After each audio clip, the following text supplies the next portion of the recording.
शालूम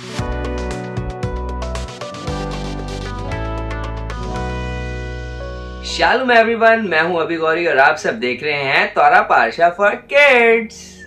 तो दोस्तों, आज का हमारे जो पारशा है उसका नाम है वयशेलाख, जिसके मानी है भेजना। इस पारशा को हम 6 हिस्सों में तकसीम करते हैं। नंबर 1, बुजुर्ग याकूब ईसा से मुलाकात की तैयारी करते हैं। नंबर 2, खुदा के फरिश्ते से बुजुर्ग याकूब कुश्ती लड़ते हैं। नंबर 3, बुजुर्ग याकूब की ईसा से मुलाकात होती है। नंबर 4, दीना और सिकम का वाकया। नंबर 5, बुजुर्गा राखिल वफात पा जाती हैं। और नंबर 6, बुजुर्ग इसहाक वफात पाते हैं।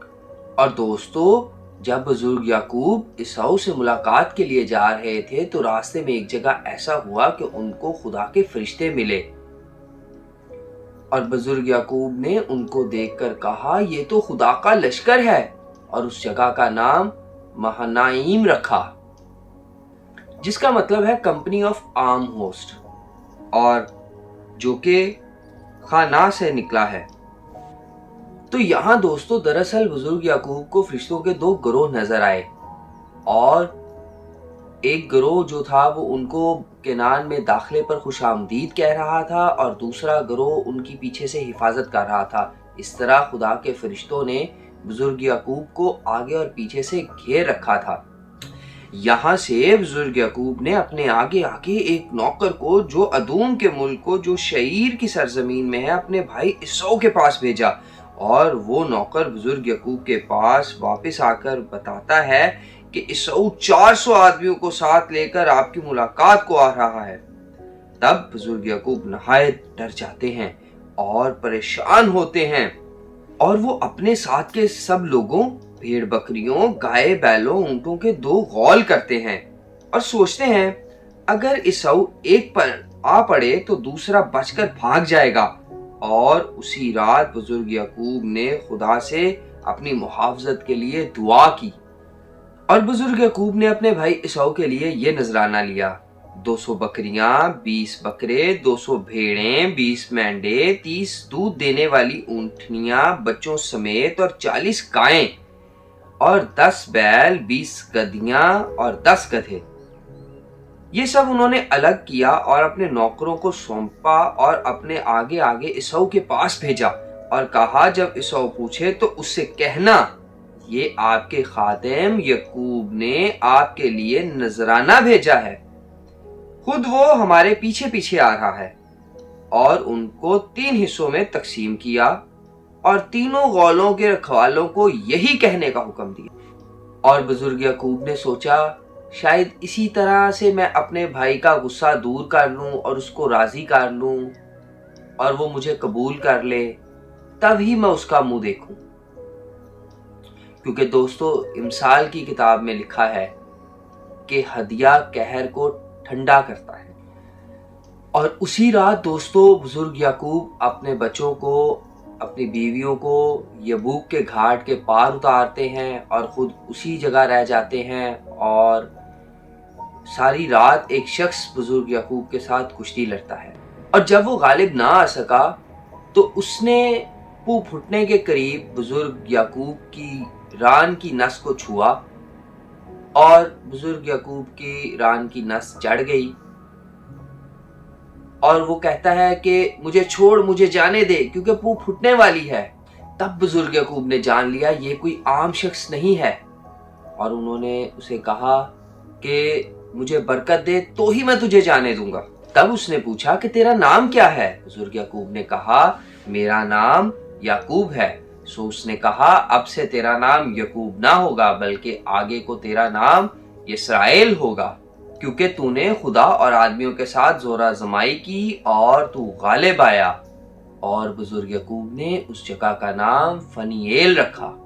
फिर बुजुर्ग याकूब आगे बढ़े, और बुजुर्ग याकूब ने दूर से अपने भाई को आते देखा, और उन्होंने अपने गौलों की तरतीब में से अपनी लौंडियों के बच्चों को आगे रखा और अपनी लौंडियों को, फिर उसके बाद उन्होंने बुजुर्गा लिया को और उनके बच्चों को, और सबसे आखिर पर, सबसे पीछे बुजुर्गा राखिल को और यूसुफ को रखा, और खुद सबसे आगे आगे चले। और बुजुर्ग याकूब ने 7 बार ज़मीन तक झुककर अपने भाई ईसाऊ को सिजदा किया। और उसके बाद ईसाऊ ने जब ये देखा तो वो भागा अपने भाई याकूब को गले लगाने के लिए। वो एक दूसरे से बगलगीर हुए, एक दूसरे को चूमा और बहुत रोए। दोस्तों, वो फरिश्ता जो रात को बुजुर्ग याकूब से सारी रात कुश्ती लड़ता रहा, तो उनको पैगाम दिया, उसके अंदर हमें एक हिडन मैसेज मिलता है। वो कहता है कि तू खुदा और इंसान के साथ, आदमियों के साथ कुश्ती लड़ा और गालिब आया। क्योंकि बुजुर्ग याकूब जो थे वो बहुत परेशान थे इस बात को लेके कि मेरा भाई ईसाऊ 400 आदमियों को लेकर मेरी तरफ आ रहा है। वो सोच रहे थे शायद भाई को पुराना गुस्सा है, जब मैं उनको धोखा देकर उनकी बरकत लेकर निकला था तो शायद भाई तब से अब तक रंजिश रखते हैं, शायद वो मुझ पे हमला करने आ रहे हैं।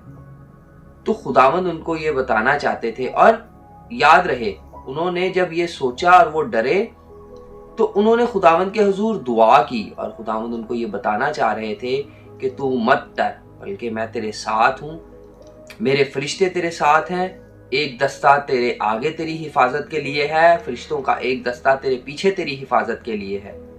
और वो जो फरिश्ता उनसे लड़ रहा था, जो कुश्ती लड़ रहा था, उसने उनको कहा तू खुदा और आदमियों से कुश्ती लड़ा और गालिब आया।